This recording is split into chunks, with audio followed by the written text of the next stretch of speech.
What's up, T100ers? Welcome to the channel. Today's video, we're going to explain how to do the intake air control valve on your Toyota T100.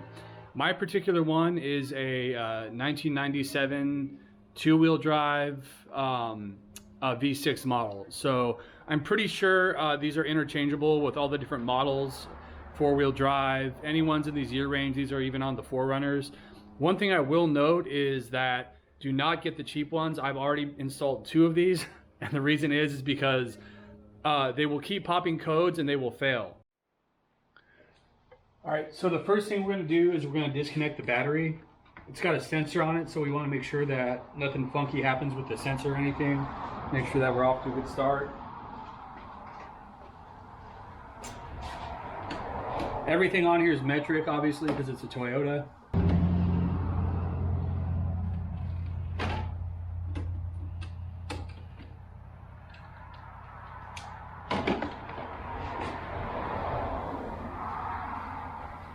So the intake air control valve is sitting underneath here, sitting underneath your intake. There's not really a way to get to it without taking everything off, which is fine, so we're going to do that. What the intake air control valve does is it controls like the idling speed, the fuel and air ratio, and these do go bad quite often. And what happens is you might be idling rough, you'll get the P0505 code, and most of the time it's either this or a sensor that's next to it. So that's what we're going to do. We're going to hope it fixes the problem, and we're going to start by moving all this stuff.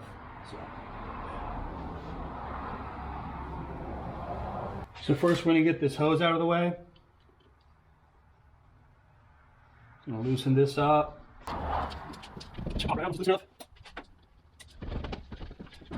On the right side.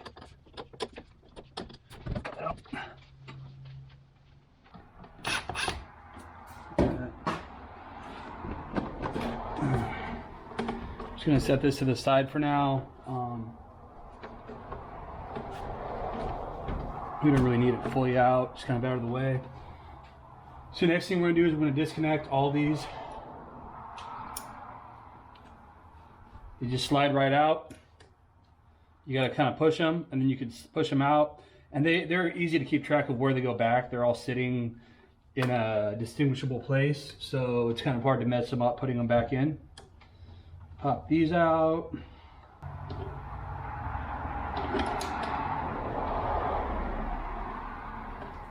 Just enough to pop this off. This same thing slides out. There's a little opening for it on the bottom. Get that out of the way. I just replaced this sensor too. This is the other one I was talking about. Pop that off.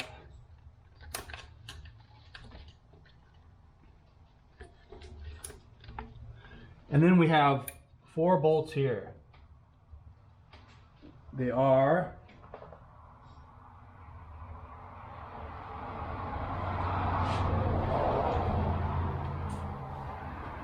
12 millimeter. These 4 bolts right here. 1, 2, 3, 4.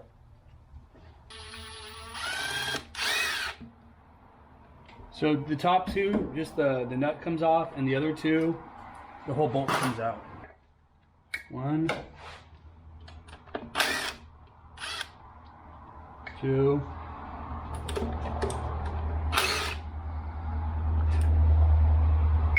3, 4.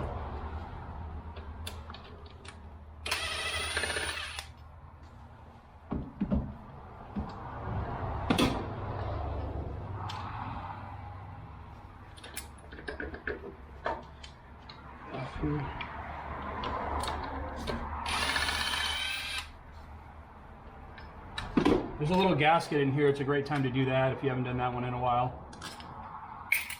And then this whole piece, make sure I'll pop this little guy off here. Should, oh, I did remember last time I did this, I had to pop out, see if you can see here. This fuel injector, this little sensor, I had to pop this out last time because it's just barely in the way of getting this thing out. There's not a lot of clearance here. So we're going to slide it out.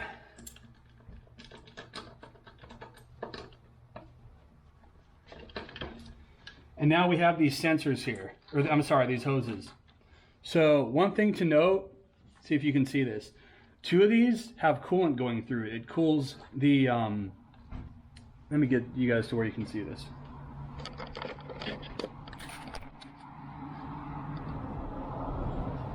So these 2 hoses right here, front and back, see if you can see these, have coolant going through them to cool the unit.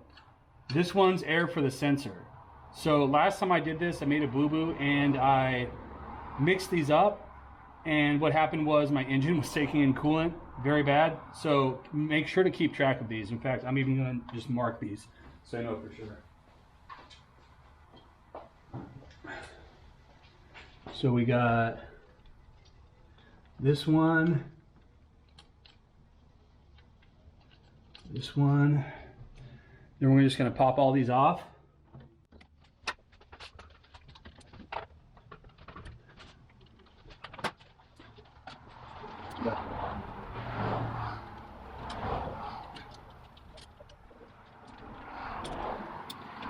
Right.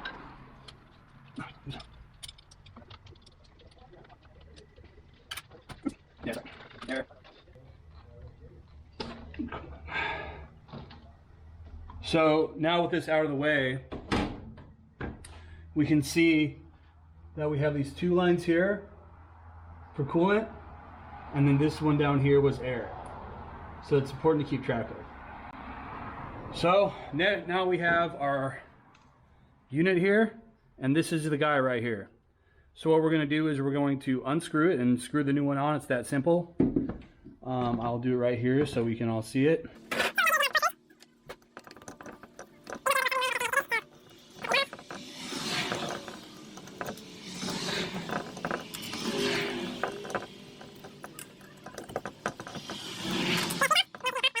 So usually yours will come with a gasket like this.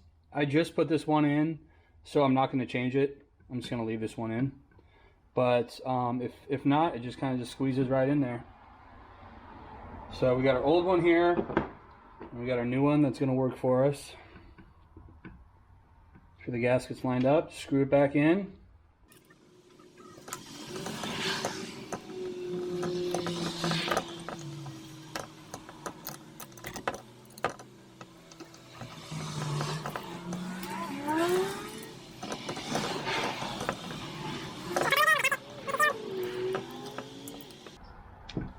There we go. It's on there. Now we're going to slap it back on.